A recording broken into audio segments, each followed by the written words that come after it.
Tiga rumah semi permanen di Jalan Denai, Medan, Sumatera Utara ludes terbakar.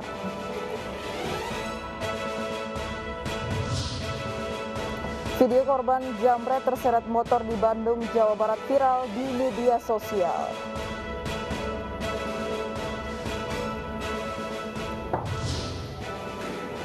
Polisi Myanmar bersenjata menembaki para pengunjuk rasa di Yangon.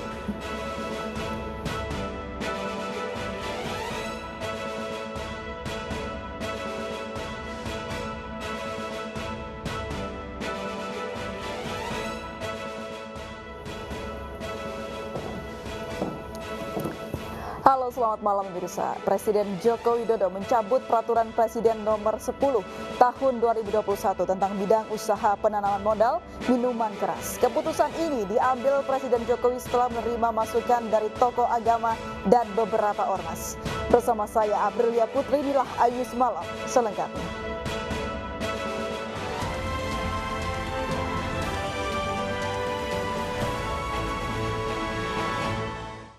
Kita awali informasi malam ini, pemirsa. Tiga rumah semi permanen di Jalan Denai, Medan, Sumatera Utara ludes terbakar. Pemilik rumah menangis histeris melihat rumahnya hangus dilalap api.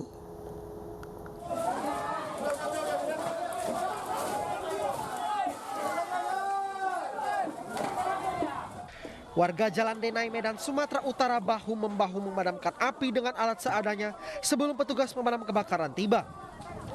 Diduga akibat hubungan pendek arus listrik, api dengan cepat menghanguskan tiga rumah semi permanen. Banyaknya material yang mudah terbakar membuat seluruh isi rumah hangus. 4 unit mobil damkar Pemko Medan diturunkan untuk memadamkan api. Petugas pemadam sempat kesulitan karena sempitnya akses jalan dan ramainya warga di lokasi. Pemilik rumah menangis histeris saat api menghabiskan seluruh isi rumahnya. Bahkan sesama warga terlibat keributan saat kebakaran terjadi.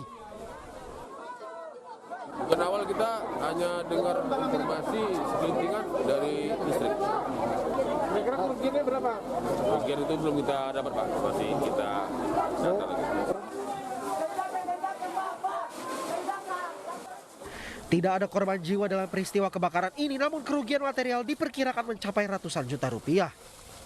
Dari Medan, Sumatera Utara, Ahmad Ridwan Nasution, iNews melaporkan. Sementara itu pemirsa, usai kebakaran, puluhan rumah di kawasan Bendungan Hilir, Jakarta Pusat tadi siang, sambungan listrik di lokasi diputus pihak PLN. Sejumlah warga korban kebakaran telah mengungsi ke rumah kerabat atau tetangga yang tidak terdampak. Berikut laporan Pangeran Negara serta juru kamera Rama Romadona dan Pandu Priyo dari kawasan Bendungan Hilir, Tanah Abang, Jakarta Pusat.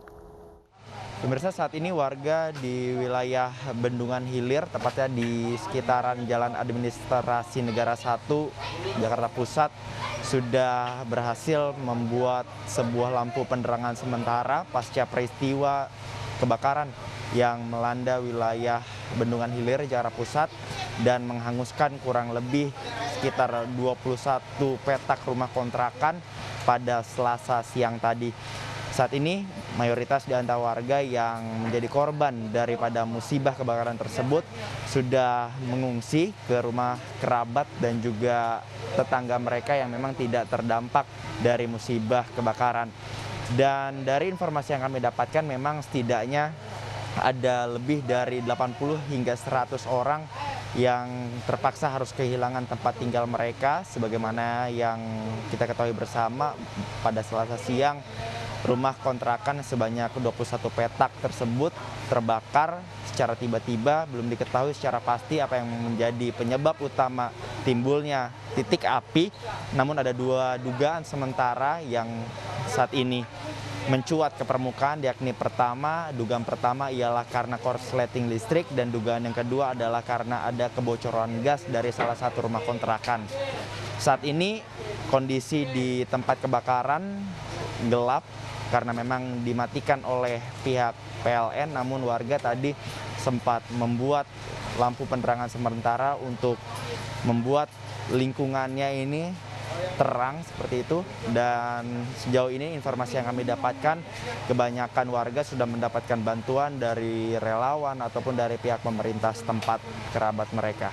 Dari Jakarta, Pangeran Negara Rama Romadona dan Pandu Priyo, iNews melaporkan. Sebelumnya pemirsa, kebakaran hebat menghanguskan 21 rumah petak kontrakan di permukiman padat penduduk di Bendungan Hilir, Tanah Abang, Jakarta Pusat. Seorang warga dievakuasi ke rumah sakit karena terjatuh dari atap rumah saat membantu pemadaman.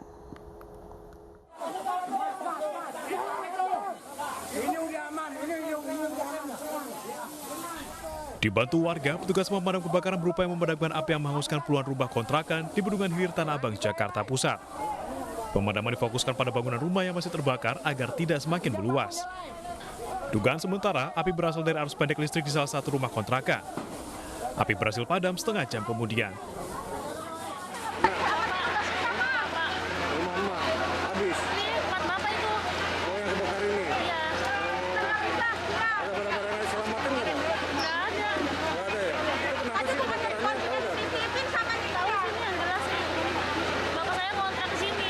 Untuk jumlah personil yang kita terjunkan pada pagi hari ini untuk mengatasi 65 sebanyak 70 personil dengan kurang lebih ada 17 unit ya berikut pendukung di situ.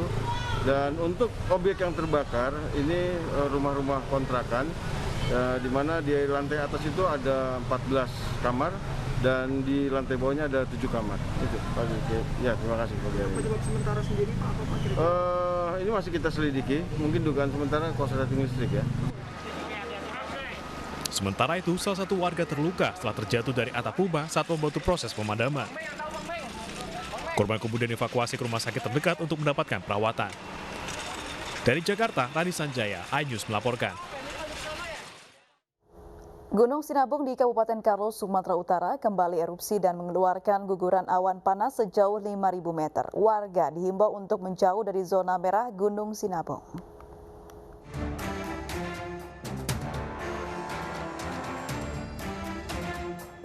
Sekitar pukul 7 pagi tadi, erupsi awan panas guguran Gunung Sinabung dengan jarak luncur sejauh 5.000 meter ke arah timur tenggara dan tinggi kolom abu mencapai 5.000 meter. Pusat Vulkanologi Mitigasi Bencana Geologi atau PVMBG mencatat hingga saat ini telah terjadi 13 kali luncuran awan panas susulan. Luncuran awan panas ini juga menyebabkan satu kecamatan Tigandreket di Kabupaten Karo, Klab Kulita. Mengingat masih tingginya aktivitas Gunung Sinabung, warga dihimbau untuk tidak masuk ke zona merah. Warga juga dihimbau untuk menggunakan masker jika terjadi hujan abu. Tersebut masih berlangsung sampai sekarang dan mencapai luncuran sejauh sekitar 5 km dengan arah tetap masih ke tenggara timur dan juga tinggi dari kepada kolom abu itu sekitar lebih dari 5 km. Pihak PVMBG memprediksi luncuran awan panas susulan masih akan terus terjadi. Meskipun mengalami peningkatan aktivitas, status Gunung Sinabung masih tetap berada di level siaga. Dari Karo, Sumatera Utara, BMN Pinem, iNews melaporkan. Kita ke informasi selanjutnya, pemirsa. Seorang oknum polisi melepaskan tembakan di kafe karena marah ditagih biaya minuman. Aksi koboi oknum polisi tersebut terjadi di Kota Medan, Sumatera Utara saat berlangsung razia protokol kesehatan.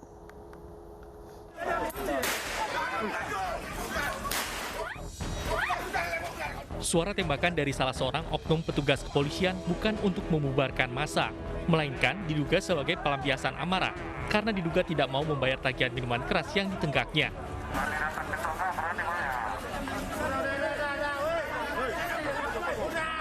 Peristiwa ini berlangsung saat tim Satuan Tugas Penanganan COVID-19 Kota Medan menggelar razia tempat hiburan malam.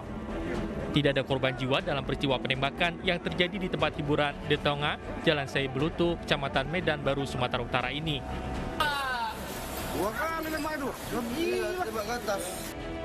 Menurut saksi mata, suasana panas ini terjadi setelah salah seorang karyawan mengejar oknum polisi untuk membayar tagihan minumannya, yang ngotot karena takut dipotong gaji.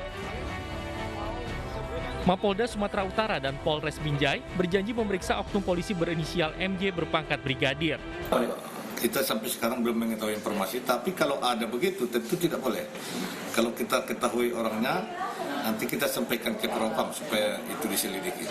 Jika ditemukan pelanggaran hukum, pihak Mapolda Sumatera Utara akan memberikan sanksi tegas terhadap oknum polisi tersebut. Dari Medan, Sumatera Utara, Aminur Rashid, iNews melaporkan. Heboh video viral dugaan penembakan seorang pengasuh pondok pesantren di Malang, Jawa Timur akhirnya terjawab. Video tersebut sengaja dibuat oleh pihak pondok pesantren untuk kebutuhan konten di YouTube.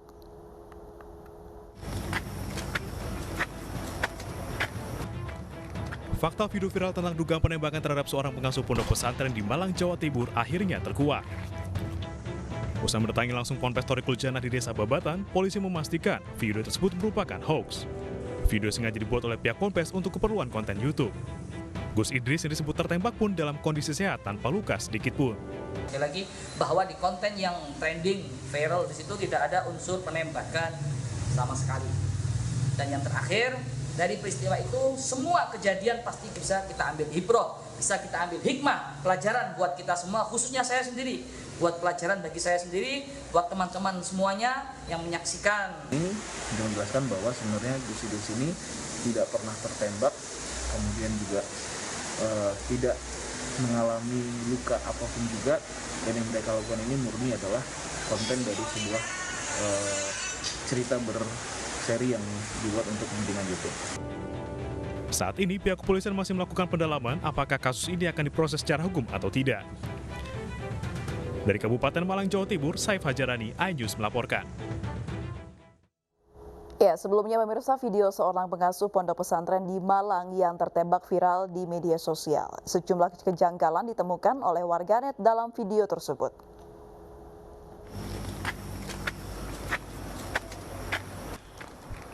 Inilah video yang beredar di masyarakat di mana pengasuh pondok pesantren Thoriqul Jannah di Malang, Gus Idris, diduga tertembak saat akan menuju mobilnya.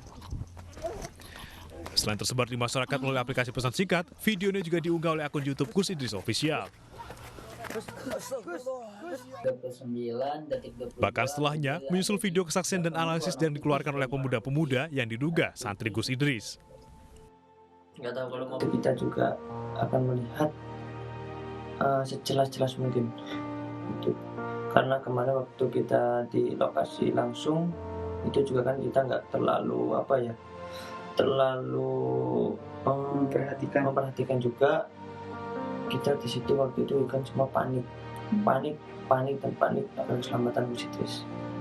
Dan kali ini kita akan coba memutar video pasca terjadinya itu. Sejumlah warganet juga menemukan beberapa kejanggalan dalam video tersebut.